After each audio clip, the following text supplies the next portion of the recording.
Hola, hoy toca un capítulo teórico y hablaremos sobre los códigos de respuesta HTTP o también conocidos como códigos de estado HTTP. Hablaremos sobre los tipos como el 400 BAT request, el 400 unauthorized, el 403 forbidden. Bien, comencemos.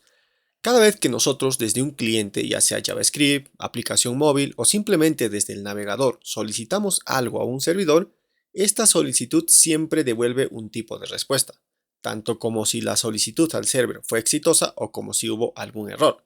Con estos códigos de respuesta podemos saber e intuir el porqué de un error, dónde puede estar el error de la petición o, si todo fue bien, validar esta respuesta para, por ejemplo, mostrar un mensaje de confirmación en pantalla. Para entender mejor estos códigos de estado HTTP, debemos conocer las 5 clases principales. Primero, los códigos informativos, representados por números entre 100 y 199, conocidos como los códigos de estado 1XX. Los más conocidos aquí son el código 100, el continuo, que indica que el servidor ha recibido los encabezados de la solicitud y que es momento de enviar el cuerpo de la solicitud, o el código 102 de processing, que indica que el servidor recibió toda la solicitud y la está procesando, pero aún no hay respuesta disponible. Normalmente estos códigos de la serie 100 no las ve un desarrollador, por lo menos uno que desarrolla con las tecnologías modernas, debido a que todo esto ya se encarga los nuevos lenguajes o frameworks. Pero por ejemplo en redes, para monitorear conexiones entre cliente y servidor, se usan estos códigos de la clase 100. Ahora pasemos a la segunda clase. Estas sí las podemos ver los desarrolladores e interactuamos mucho con estos códigos y son los códigos de estado HTTP de la serie 200 o 2XX, que en resumen determina que una solicitud fue exitosa. Lo más conocida y que seguro viste alguna vez al desarrollar un proyecto es la respuesta de código 200, o tal vez te es más familiar el mensaje que lo acompaña, que es status OK. Como ya podemos intuir, indica que toda la solicitud que enviamos a un servidor fue procesada con éxito, ya sea pedir al servidor que devuelva algo o si enviamos a guardar alguna información. Pero dentro de estos estados de código 200, es importante como desarrolladores conocer, por ejemplo, el código de respuesta 201, que indica que la solicitud ha sido exitosa y que además se ha creado un recurso en el servidor. Por ejemplo, si enviamos a guardar algo en la base de datos de nuestro backend, pues nos responderá con un 201 si todo ha ido bien. También el código 202 indica que la solicitud es correcta. Fue aceptada, pero aún no se ha completado el proceso. Por ejemplo, cuando solicitamos al backend que envíe un mensaje de correo electrónico. Normalmente esto es asíncrono, así que el proceso se completará después. Es decir, ha recibido, ha procesado todo, ha verificado que todo está bien, nos responde un 202, pero esto nos indica a nosotros como desarrolladores que terminará de completar todo el proceso después. Normalmente en solicitudes pesadas como correo electrónico. Y por último, como desarrolladores, es importante conocer el código de respuesta 204, que indica que todo se procesó con éxito, pero no hay ninguna respuesta que dar, como por ejemplo si eliminamos algo de la base de datos. No necesitamos en sí una respuesta específica, o simplemente cuando actualizamos algo. Simplemente con que recibamos el código 204, ya con esto podríamos nosotros, por ejemplo, como desarrolladores frontend, mostrar algún mensaje de confirmación.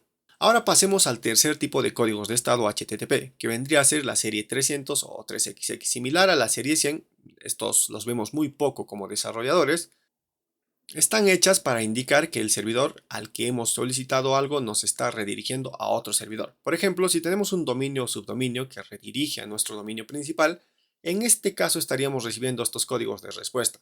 El más conocido es el código 301, que indica específicamente que estamos siendo redirigidos a otra URL. Bien, dicho estos tres primeros grupos, ahora pasemos a los dos últimos grupos de código de estado HTTP que desde mi punto de vista como desarrollador son importantes y hay que tenerlos mucho en cuenta, ya que en muchas ocasiones nos ayudarán a identificar problemas o errores en nuestro proyecto. Entonces pasemos a los códigos 400 o 4XX, o también conocidos como los códigos de errores del cliente. Empecemos por el primero y el que seguro viste más de una vez al conectar con una API o un servicio REST, el famoso 400 BAT request. Este indica que el error está en la solicitud del cliente. Es decir, si por ejemplo conecto desde JavaScript, podrías tú romperte la cabeza pensando que es algo en tu servicio, pero no. Este error, como todo en la serie de respuestas 400, es un error del cliente, de la aplicación móvil, del servicio JavaScript, bueno. es decir, del programador, por ejemplo, frontend. Normalmente, por ejemplo, lo ve un desarrollador frontend nuevo, cuando envía un JSON a una API, pero su JSON no tiene el formato correcto o la sintaxis correcta.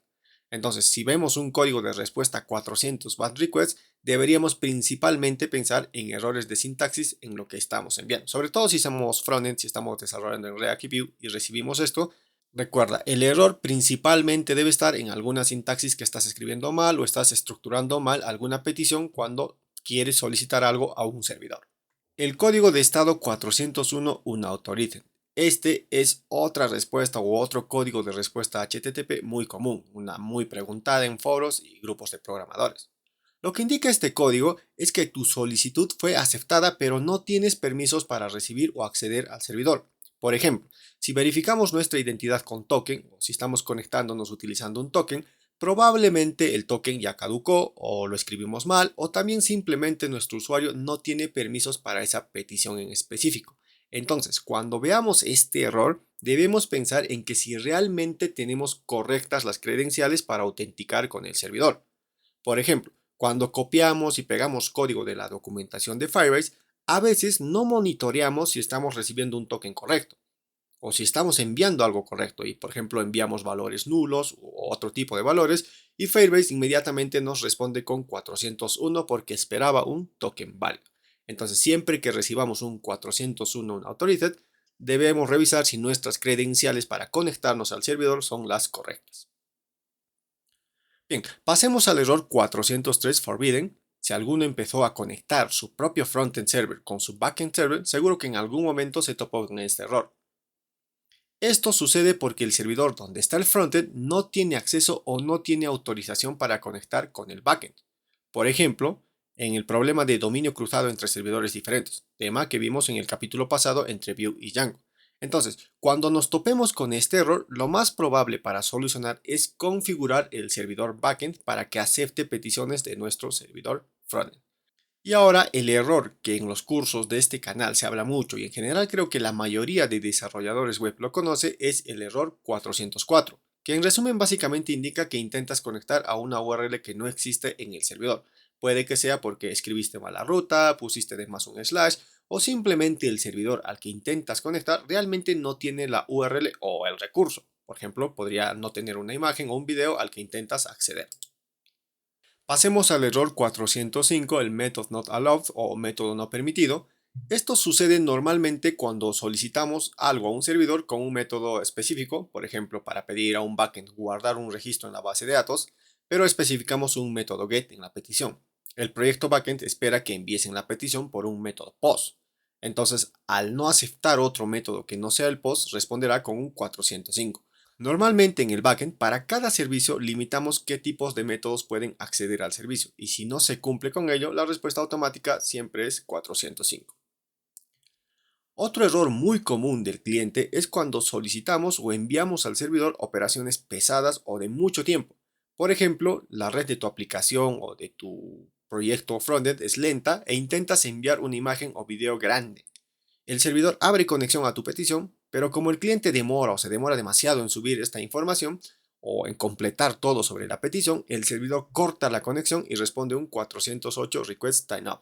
A veces también sucede cuando el servidor está saturado y no acepta más conexiones. Siempre que tengamos un error 408, normalmente es porque se tardó demasiado en establecer conexión con el servidor. Y ahora, para finalizar, toca la última serie de códigos de error, que serían los códigos de estado HTTP 500 o el 5XX, también conocidos como errores del servidor. Los códigos 400, recordemos, eran errores del cliente. Ahora, siempre que tengamos códigos 500 son errores del servidor. Uno muy común es el error 500. Si reciben este código de error, el problema está en el código del servidor o en el código del backend, para ser más preciso.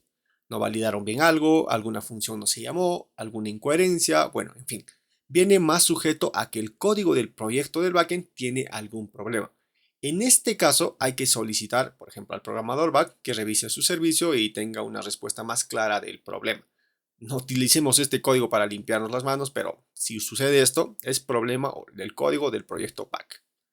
Ahora el error o el código de respuesta pesadilla, del que más dolores de cabeza trae, sobre todo para programadores que intentan llevar su proyecto a producción. Por ejemplo, si está en la primera vez o son las primeras veces de que están subiendo un proyecto, por ejemplo backend, a producción, este error es seguro que se les va a presentar más de una vez y es un dolor de cabeza. Pueden revisar foros, casi hay muchísimos volviéndose locos con este error.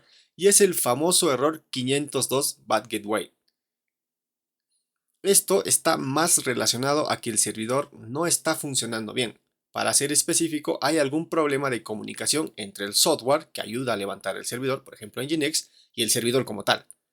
Cuando tengan esta respuesta, probablemente encuentren el error al revisar la configuración de su servidor. Tal vez no existe alguna carpeta necesaria, escribieron algo mal en las rutas de al configurar, les faltó instalar una biblioteca o librería, o algún tema relacionado. Una forma de saber con más precisión cuál es el problema es revisar los archivos logs que todo servidor trae. Normalmente ahí se escribe en texto cuál es el problema. Entonces la recomendación en un error 502 Bad Gateway es ir a revisar los logs del servidor. Otro error común de servidores es el 504 Gateway Timeout. Esto sucede cuando el servidor demora demasiado en procesar la petición. Por ejemplo, tu servidor es básico pero decides cargar 1000 registros o listar, por ejemplo, 1000 personas o 1000 empleados de algún sistema en una petición. Probablemente la RAM no soporta esto y demore demasiado en completar la petición. En ese caso, por ejemplo, será mejor optimizar tu código. Estas son las respuestas de estados HTTP más conocidas en el desarrollo web. Existen más. Solo nombré las más conocidas y traté de agregar algo de mi experiencia por si se les presenta alguno de los códigos de error. Como backend es muy importante tener en cuenta esto, ya que deberemos configurar en mucho de nuestro código este tipo de respuestas dependiendo de qué suceda en nuestro servidor. Y como front está bien conocer algunos de los errores, también que hay algunos errores que son directamente culpa nuestra en el frontend. Espero que este capítulo les haya gustado. Nos vemos en otro capítulo la siguiente semana.